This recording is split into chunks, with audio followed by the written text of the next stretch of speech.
എല്ലാവർക്കും നമസ്കാരം. ഞാൻ സരിതാ മഹേശ്വരൻ. ഇന്ന് ശ്രീകൃഷ്ണവിലാസ മഹാകാവ്യത്തിൻ്റെ 10ാമത്തെ സർഗത്തിലെ 23, 24 എന്നീ 2 ശ്ലോകങ്ങളാണ് നമ്മൾ പഠിക്കാൻ പോണത്. ആദ്യത്തെ ശ്ലോകത്തിൽ 23ാമത്തെ ശ്ലോകത്തിൽ ഉപജാതി വൃത്തവും 24ാമത്തേതിൽ ഇന്ദ്രവജ്ര വൃത്തവുമാണ് കവി ഉപയോഗിച്ചിരിക്കുന്നത്.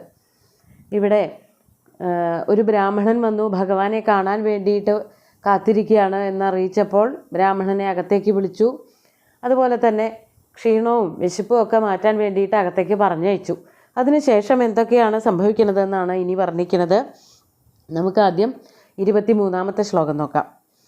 സ്നാനവ്യവേദാധ്വപരിശ്രമസ്യ ദ്വിജന്മനസ്തസ്യ കൃതാശനസ്യ ദന്തപ്രഭാമണ്ഡലചന്ദനേന ലിംബന്നിവാംഗാനി ജഗാദശൗരി. ആദ്യം പദച്ഛേദം പറയാം. സ്നാനവ്യപേദാധ്വപരിശ്രമസ്യ ദ്വിജന്മനഃ തസ്യ കൃതാശനസ്യ ദന്തപ്രഭാമണ്ഡലചന്ദനേന ലിംബൻ ഇവ അംഗാനി ജഗാദ ശൗരി. ഇനി ബ്രാഹ്മണനും ശ്രീകൃഷ്ണനും തമ്മിലുള്ളതായ സംഭാഷണം. അതിൽ ശ്രീകൃഷ്ണൻ തന്നെയാണ് അതിഥി വരുമ്പോൾ വേണ്ട പോലെ സൽക്കരിക്കേണ്ടതും ആതിഥ്യ മര്യാദകളൊക്കെ നൽകേണ്ടത് ആതിഥേയനാണല്ലോ. അപ്പോൾ ചോദിച്ചു തുടങ്ങുന്നതും ഭഗവാൻ തന്നെയാണ്. അതാണ് ഇവിടെ പറയണത്. ശൗരി. ശ്രീകൃഷ്ണനാകട്ടെ സ്നാനവ്യപേദ അധ്വപരിശ്രമസ്യ കൃതാശനസ്യ തസ്യ ദ്വിജന്മന ആ ദ്വിജന്മാവിൻ്റെ, അതായത് ആ ബ്രാഹ്മണന് എല്ലാം ചെയ്തു കൊടുത്തു. അപ്പോൾ അതാണ് അതിൻ്റെ തൊട്ട് മുമ്പുള്ള 2 വാക്കുകളെ കൊണ്ട് പറയണത്. സ്നാനവ്യപേദ അധ്വപരിശ്രമസ്യ ദ്വിജന്മന.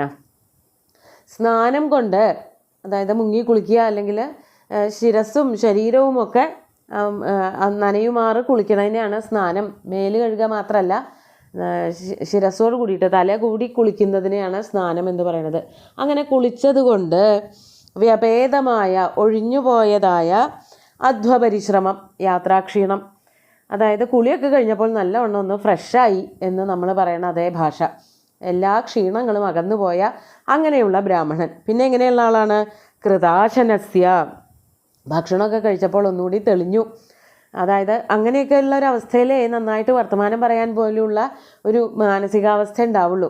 അതിനു വേണ്ടിയിട്ട് തന്നെയാണ് ക്ഷീണം മാറാനും വിശപ്പ് മാറാനും ഒക്കെയുള്ള ഉപായം എന്നുള്ള നിലയ്ക്ക് ഭഗവാൻ ബ്രാഹ്മണനെ അകത്തേക്ക് പറഞ്ഞയച്ചത്. അങ്ങനെ വിസ്തരിച്ചുള്ള കുളിയും ഭക്ഷണമൊക്കെ കഴിഞ്ഞ് തിരിച്ച് ശ്രീകൃഷ്ണൻ്റെ അടുത്തേക്ക് വന്നിരിക്കുകയാണ് ബ്രാഹ്മണൻ. അങ്ങനെയുള്ള ബ്രാഹ്മണനോടായിട്ട് ബ്രാഹ്മണൻ്റെ, അതാണ് ദ്വിജന്മന അംഗാനി, ബ്രാഹ്മണൻ്റെ അംഗങ്ങളെ ദന്തപ്രഭാമണ്ഡല ചന്ദനേന.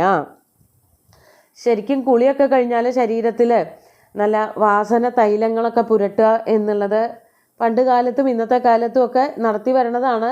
ഇന്നത്തെ കാലമായപ്പോഴേക്കും പലതരത്തിലുള്ള മാറ്റങ്ങൾ വന്നു എന്നേ ഉള്ളൂ. എന്നാലും ശരീരത്തിൽ ദുർഗന്ധമൊക്കെ പോയതോട് കൂടിയിട്ട്, അല്ലെങ്കിൽ വിയർപ്പൊക്കെ പോയതോട് കൂടിയിട്ട് ശരീരം വളരെ ശുദ്ധമാക്കുന്നതിന് വേണ്ടിയിട്ട് പലതും പണ്ട് ഉപയോഗിച്ചിരുന്നു. അങ്ങനെയുള്ള സാധനങ്ങളാണ് സുമനോവർണകം എന്നൊക്കെയാണ് അതിന് ഭാസനെ പോലെയുള്ളവരൊക്കെ പറയണത്.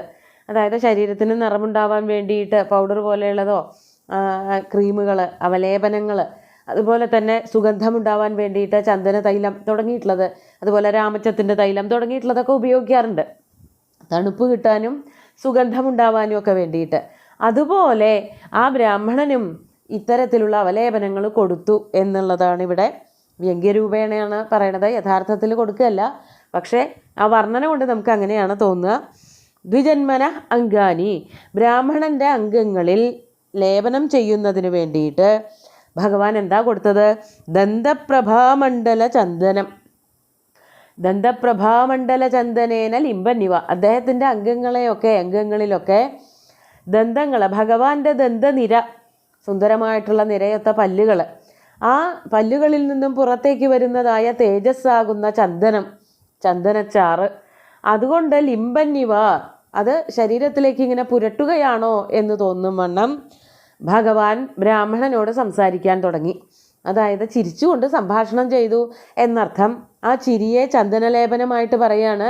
കുളി കഴിഞ്ഞാൽ ശരീരത്തിൽ തേക്കുന്നതായിട്ടുള്ള അവലേപനം പോലെയായി തീർന്നു ഭഗവാന്റെ ചിരിയുടെ ആ ഒരു പ്രഭ.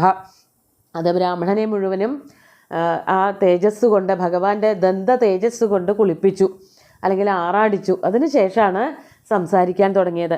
സാധാരണഗതിയിൽ പരിചയമില്ലാത്ത ഒരാളോട് എങ്ങനെ ഇടപെടണം എന്നുള്ളത് വളരെ പോസിറ്റീവായിട്ട്, വളരെ തൻ്റെ അടുത്തേക്ക് എന്തോ ഒരു ആവശ്യം നേടാൻ വേണ്ടിയിട്ട് അല്ലെങ്കിൽ വളരെ ശുദ്ധഗതിയോട് കൂടിയിട്ട് വന്നിട്ടുള്ള ഒരാളാണെന്ന് മനസ്സിലാക്കുമ്പോൾ ആ ആളെ സ്വീകരിക്കേണ്ട രീതിയും ആ ആളോട് വർത്തമാനം പറയേണ്ട രീതിയും ഒക്കെയാണ് ഇവിടെ സുകുമാരകവി നമുക്ക് പഠിപ്പിച്ചു തരണത് ഭഗവാന്റെ പ്രവൃത്തികളിലൂടെ. വന്നുടനെ തന്നെ ക്ഷീണം തീർക്കാൻ വേണ്ടി ഇരുത്തി സംസാരിച്ചു. കുളിക്കാനും ഭക്ഷണം കഴിക്കാനും ഒക്കെ ആയിട്ട് അകത്തേക്ക് പറഞ്ഞയച്ചു, കൊട്ടാരത്തിലേക്ക് പറഞ്ഞയച്ചു. അതിനൊക്കെ ശേഷം തിരിച്ചു വന്നപ്പോൾ വളരെ സുഖമായിട്ട് ഭക്ഷണം കഴിച്ചതിൻ്റെയും കുളിച്ചതിൻ്റെയൊക്കെ ഒരു സുഖത്തോടു കൂടി വന്ന ബ്രാഹ്മണനോട് സംസാരിക്കാൻ തുടങ്ങി. അങ്ങനെ വളരെ ചിരിച്ച പ്രസാദാത്മകമായിട്ടുള്ള വാക്കുകളാണ് ഭഗവാൻ ബ്രാഹ്മണനോട് പറഞ്ഞത് എന്നാണ് ഇവിടെ ഈ ദന്തപ്രഭാമണ്ഡല ചന്ദനേന എന്നുള്ള വാക്കുകൊണ്ട് നമുക്ക് മനസ്സിലാക്കാൻ പറ്റുക. കുളി കഴിഞ്ഞാൽ ഇത്തരത്തിലുള്ള ലേപനങ്ങളൊക്കെ പതിവുണ്ട്. ബ്രാഹ്മണന് ഭഗവാന്റെ ആ മുഖപ്രസാദം തന്നെ ലഭിച്ചു എന്നുള്ളതാണ് ഇവിടെ മനസ്സിലാക്കാൻ പറ്റുക. ഇനി ഭഗവാൻ ബ്രാഹ്മണനോട് ആദ്യം തന്നെ എന്തിനാ വന്നതെന്നൊന്നുമല്ല ചോദിക്കണത്, എന്താണ് പറയണതെന്ന് നോക്കാം. 24-ാമത്തെ ശ്ലോകം നോക്കൂ.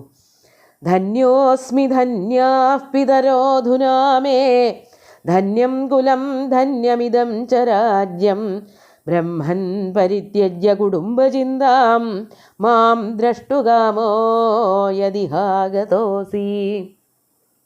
വന്ന ഉടനെ തന്നെ എന്തിനാ വന്നത് എന്നുള്ള ചോദ്യമൊന്നുമല്ല. ഇതൊക്കെ വലിയൊരു മാനേജ്മെൻറ്റാണ്. എങ്ങനെയാണ് ആൾക്കാരെ കൈകാര്യം ചെയ്യേണ്ടത് എന്നുള്ളത് പഠിക്കാനും കൂടി പറ്റും. കാവ്യങ്ങളെന്ന് പറയുന്നത് എല്ലാ കാര്യങ്ങൾക്കും വേണ്ടി ഉപയോഗപ്പെടുന്നതാവണമല്ലോ. കാവ്യം യശസ്സേ അർത്ഥകൃതയെ വ്യവഹാരവിധേ ശിവേതരക്ഷതയെ സദ്യ പരനിർവൃതയെ കാന്താസംഹിതയോ ഉപദേശയുജേ എന്ന് കാവ്യത്തിൻ്റെ പല പല പ്രയോജനങ്ങളെ പറ്റിയിട്ട് പറയാറുണ്ട്. കാവ്യം എഴുതുന്നത് യശസ്സിന് വേണ്ടിയിട്ട്, കാളിദാസനെ പോലെയുള്ളവർക്ക് യശസ്സ് കിട്ടി ഈ കാവ്യം എഴുതിയിട്ട്. അർത്ഥകൃതയെ ധനം കിട്ടി. ചില ആൾക്കാർ രാജാക്കന്മാരുടെ പേരിൽ കാവ്യം എഴുതിയിട്ട് അവരിൽ നിന്നും ധനം വാങ്ങി, അല്ലെങ്കിൽ രാജാക്കന്മാരുടെ പ്രസാദം കൊണ്ട് നല്ല നല്ല കാവ്യങ്ങൾ രചിച്ചവർക്ക് ജീവിക്കാനുള്ള മാർഗങ്ങളുണ്ടായി. ഇനി അടുത്തത് ശിവേതരക്ഷതി.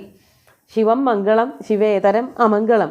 അമംഗളങ്ങളെ ഇല്ലായ്മ ചെയ്യുന്നതിന് കാവ്യം പ്രയോജനം ആയി തീർന്നു. അതാണ് മേൽപ്പത്തൂരിനായാലും അതുപോലെ തന്നെ അന്ധനായിട്ടുള്ള മയൂരൻ എന്നു പേരുള്ള ഒരു കവി ആദിത്യനെ സ്തുതിച്ച് സൂര്യശതകം രചിച്ച് അദ്ദേഹത്തിൻ്റെ അസുഖമൊക്കെ മാറി, കുഷ്ഠം വന്നിട്ട് കണ്ണ് കാണാൻ്റെ ആയതാണ്, ആ കുഷ്ഠം മാറി എന്നും, മൂകൻ എന്നു പേരുള്ള കവി ഭഗവതിയെ സ്തുതിച്ചിട്ട് മൂക പഞ്ചാശതി എന്നു പേരുള്ള ഒരു കാവ്യം എഴുതിയിട്ട് അദ്ദേഹത്തിൻ്റെ മൂകത ഇല്ലാതെയായി എന്നൊക്കെ പറയുന്ന കഥകൾ ധാരാളം കേട്ടിട്ടുണ്ട്.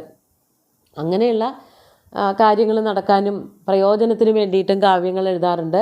അടുത്തതാണ് വ്യവഹാരവിധേ. വ്യവഹാരം എന്ന് പറഞ്ഞാൽ രാജാവ്, അതുപോലെ തന്നെ പുരോഹിതന്മാർ, അച്ഛനമ്മമാർ, ഗുരുക്കന്മാർ, മന്ത്രിമാർ, രാജ്യത്തെ പ്രമുഖർ അല്ലെങ്കിൽ കുട്ടികൾ, ഇങ്ങനെയുള്ളവരോടൊക്കെ എങ്ങനെ വേണം പെരുമാറാൻ, ബ്രാഹ്മണാദികളായിട്ടുള്ള ജാതികളോട് അവരോട് എന്തെല്ലാം മര്യാദകളായിട്ട് പെരുമാറണം തുടങ്ങിയിട്ടുള്ള കാര്യങ്ങളൊക്കെ കാവ്യം നമ്മളെ പഠിപ്പിച്ചു തരുന്നുണ്ട്. അത് പഠിപ്പിക്കുകയാണെന്നുള്ള രീതിയിലല്ലാതെ തന്നെ പഠിപ്പിക്കുക ചെയ്യണത്. ഇവിടെയൊക്കെ അങ്ങനെയാണല്ലോ. അതാണ് വ്യവഹാരത്തിനായിക്കൊണ്ട്, വ്യവഹാരം എന്ന് പറയുന്നതിന് ഇടപെടലുകൾ, നമ്മുടെ സാമൂഹിക ഇടപെടലുകൾ എന്നാണ് ഉദ്ദേശിക്കുന്നത്. അത് കാവ്യത്തിൻ്റെ മറ്റൊരു പ്രയോജനമാണ്. പിന്നെ കാവ്യം വായിച്ച ഉടനെ ഉണ്ടാകുന്നതായ പരമമായിട്ടുള്ള നിർവൃതി, പിന്നെ ഇതുപോലെ തന്നെ ഉപദേശങ്ങൾ, എന്തൊക്കെ ചെയ്യാം എന്തൊക്കെ ചെയ്യാൻ പാടില്ല തുടങ്ങിയിട്ടുള്ളതായ അറിവുകൾ, ഇങ്ങനെ പലതും കിട്ടാൻ കാവ്യത്തെ ആശ്രയിക്കാം എന്ന് മമ്മടഭട്ടൻ കാവ്യപ്രകാശത്തിൽ പറയുന്നുണ്ട്. ഇവിടെ ഈ ബ്രാഹ്മണനെ, ദൂരെ നിന്ന് തന്നെ കാണാൻ വേണ്ടി വന്ന ബ്രാഹ്മണനോട് എങ്ങനെ പെരുമാറണം എന്നുള്ളതാണ് ഭഗവാൻ നമുക്ക് പഠിപ്പിച്ചു തരണത്. അപ്പോൾ തന്നെ കാണാൻ വേണ്ടി വന്ന ബ്രാഹ്മണൻ എന്നുള്ള അർത്ഥത്തിലല്ല, ആരായാലും തന്നെ കാണാൻ വരുമ്പോൾ ഏറ്റവും അധികം ബഹുമാനത്തോടു കൂടി അല്ലാതെ ഭഗവാൻ ഇടപെടാറില്ല. അതന്നെയാണ് ഇവിടെ പറയണത്. നമുക്ക് ഈ ശ്ലോകത്തിൻ്റെ പദച്ഛേദം നോക്കാം. ധന്യ അസ്മി ധന്യാഹ പിതരഃ അധുനാ മേ ധന്യം കുലം ധന്യം ഇദം ച രാജ്യം ബ്രഹ്മൻ പരിത്യജ്യ കുടുംബചിന്താം മാം ദ്രഷ്ടുകാമഃ യത് ഇഹ ആഗത അസി. ഇവിടെ എന്താ പറയണത്? ബ്രാഹ്മണനെ സംബോധന ചെയ്തുകൊണ്ട് പറയാണ്, ഹേ ബ്രഹ്മൻ, അല്ലയോ ബ്രാഹ്മണ ശ്രേഷ്ഠ, അധുന ഇന്ന് ഇപ്പോൾ ധന്യ അസ്മി, ഞാൻ ധന്യനായി തീർന്നിരിക്കുന്നു.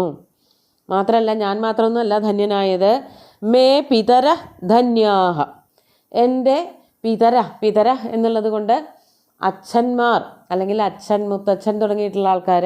ഇവിടെ വ്യാഖ്യാനത്തിൽ അച്ഛനമ്മമാരായിട്ടുള്ള വസുദേവരുടെയും ദേവകിയുടെയും ഭാഗ്യമായിട്ടും പറയുന്നുണ്ട്. അതോടൊപ്പം തന്നെ വളർത്തച്ഛനും വളർത്തമ്മയായിട്ടുള്ള നന്ദഗോപരുടെയും യശോദയുടെയും ഭാഗ്യമായിട്ടും വർണ്ണിക്കുന്നുണ്ട്. അല്ലെങ്കിൽ അവരവരുടെ കുലത്തിലെ അച്ഛൻ, മുത്തച്ഛൻ തുടങ്ങിയിട്ടുള്ളവരുടെ, എങ്ങനെ വേണമെങ്കിലും വ്യാഖ്യാനിക്കാം. അവരുടെയൊക്കെ തന്നെ മേ പിതര ധന്യാഹ, അവരെല്ലാവരും ധന്യരായി തീർന്നു. കുലം ധന്യം ഇതം രാജ്യം ച ധന്യം, എൻ്റെ കുലം അത് ധന്യമായി, യാദവ കുലം ധന്യമായി, ഈ രാജ്യം ദ്വാരകാപുരി ധന്യമായി. എന്തുകൊണ്ട്, എങ്ങനെയാണ് ഇവയ്ക്കൊക്കെ ധന്യത വന്നത് എന്നാണെങ്കിൽ, യാതൊന്നുകൊണ്ടാണോ, കുടുംബചിന്താം പരിത്യജ്യ മാം ദ്രഷ്ടുകാമ ഇഹ ആഗത അസി, കുടുംബചിന്തയെ ഉപേക്ഷിച്ചിട്ട്, കുടുംബചിന്താം പരിത്യജ്യ, അല്ലയോ ബ്രാഹ്മണ, അങ്ങയുടെ കുടുംബത്തിനെയൊക്കെ ഉപേക്ഷിച്ചിട്ട്, തൽക്കാലത്തേക്ക് മാറ്റി നിർത്തിയിട്ട്, മാം ദ്രഷ്ടും, എന്നെ കാണാൻ വേണ്ടിയിട്ട്, ഇഹ ആഗത അസി, ഇവിടെ വന്നുവല്ലോ. സാധാരണഗതിയിൽ ബ്രാഹ്മണരെ അവരവരുടെ കുടുംബം വിട്ടൊന്നും ദൂരയാത്രയൊന്നും നടത്താറില്ല. അവരുടെ ഈ നിത്യനൈമിത്തിക കർമ്മങ്ങളൊക്കെ അല്ലെങ്കിൽ ക്രിയകൾ, അവർ ചെയ്യേണ്ടതായിട്ടുള്ള പ്രവൃത്തികളൊക്കെ മാറിപ്പോകുമല്ലോ എന്ന് വിചാരിച്ചിട്ട് ബ്രാഹ്മണരെ ദൂരയാത്രകളൊന്നും നടത്താറില്ല. പക്ഷേ ഈ ബ്രാഹ്മണൻ അതൊക്കെ വേണ്ടെന്ന് വച്ചിട്ട് തൽക്കാലത്തേക്ക് കുടുംബ ബന്ധങ്ങൾ അല്ലെങ്കിൽ ഇത്തരത്തിലുള്ള തന്നിൽ അർപ്പിതമായിട്ടുള്ള കുറേ ഉത്തരവാദിത്വങ്ങൾ മാറ്റിവെച്ചുകൊണ്ട് എന്നെ കാണാൻ വേണ്ടിയിട്ട് ഇവിടെ വന്നുല്ലോ. ഞാൻ മാത്രമല്ല, അതോടുകൂടിയിട്ട് എല്ലാവരും ധന്യരായി എന്നാണ് ഇവിടെ കവി പറയണത്. ബ്രാഹ്മണനോടുള്ള വാക്കുകളായിട്ട് ശ്രീകൃഷ്ണൻ പറയാണ്, ഈ ദ്വാരകാപുരിയിലുള്ള ഞങ്ങൾക്കെല്ലാവർക്കും ഏറ്റവും നല്ലൊരു ദിവസമാണിന്ന്, അങ്ങയുമായിട്ട് സമാഗമം ഉണ്ടായതുകൊണ്ട് എന്നർത്ഥം. അപ്പോൾ നമുക്ക് ഈ 2 ശ്ലോകങ്ങൾ ഒന്നുകൂടി ചൊല്ലി നോക്കാം. സ്നാനവ്യഭേദാധ്വപരിശ്രമസ്യ ദ്വിജന്മനസ്തസ്യ കൃതാശനസ്യ ദന്തപ്രഭാമണ്ഡലചന്ദനേന ലിംബന്നിവാംഗാനി ജഗാദശൗരി ധന്യോസ്മി ധന്യാഃ പിതരോധുനാ മേ ധന്യം കുലം ധന്യമിദം ച രാജ്യം ബ്രഹ്മൻ പരിത്യജ്യ കുടുംബചിന്താം മാം ദ്രഷ്ടുകാമോ യദിഹാഗതോസി. സുന്ദരമായിട്ടുള്ള 2 ശ്ലോകങ്ങൾ, വളരെ ലളിതമാണ്. സംഭാഷണം കൂടി ആയപ്പോൾ അതിൻ്റെ ലാളിത്യം ഒന്നുകൂടി കൂടി. സുന്ദരമായിട്ടുള്ള 2 ശ്ലോകങ്ങളും ഭഗവാന്റെ കാൽക്കൽ അർപ്പിച്ചുകൊണ്ട് ഗുരുവായൂരപ്പനെ സാഷ്ടാംഗം നമസ്കരിച്ചുകൊണ്ട് എല്ലാവർക്കും ശുഭദിനം നേർന്നു നിർത്തട്ടെ. നന്ദി.